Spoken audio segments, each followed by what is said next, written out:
À peine le temps de souffler hier, le CAC 40 repart de plus belle aujourd'hui et le voilà qui finit cette séance sur un nouveau sommet avec une hausse de 0,84% à 80 087,48 et 3,3 milliards d'euros échangés. Très attendu, les chiffres de l'inflation américaine ont donc visiblement satisfait les investisseurs même s'ils ressortent un peu supérieurs aux attentes. En février, l'indice CPI a grimpé de 3,2% sur un an en données globales et de 3,8% hors alimentation et énergie, c'est 0,1 point au-dessus des estimations. Et bien toutefois, le même accueil positif a été fait à ces chiffres aux États-Unis à 17h45. Le Dow Jones grimpe de 0,4% et le Nasdaq de 1%. La performance du jour, c'est Oracle plus 11,6% grâce à l'annonce hier soir d'une croissance plus forte que prévue d'Oracle Cloud Infrastructures et d'un solide carnet de commandes. On regarde aussi à Paris les valeurs en hausse. Et ben, faut le dire, il n'y a pas beaucoup d'actualité aujourd'hui. Toujours très volatile, c'est Atos qu'on retrouve cette fois en tête du SBF 120 devant deux valeurs du CAC 40, Renault et Alstom. À noter aussi la progression de plus de 13% d'affluence médicale,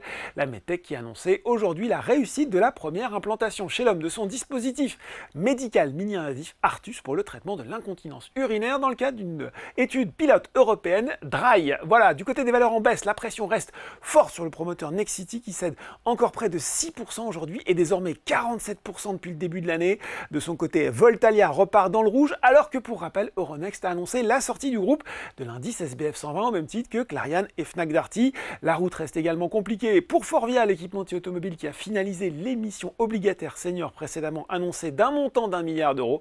Enfin, sur le CAC 40, on assiste à des prises de bénéfices sur Unibail, Rodamco, Westfield après 3 journées de hausse devant Veolia, Orange et une nouvelle fois Téléperformance. Cette fois, c'est UBS qui a réduit à la hache son objectif de cours sur le titre, passant de 137 à 95 euros tout en maintenant sa position neutre sur la valeur. Voilà, c'est déjà tout pour ce soir. En attendant, n'oubliez pas tout le reste de l'actu éco et finance est sur Boursorama.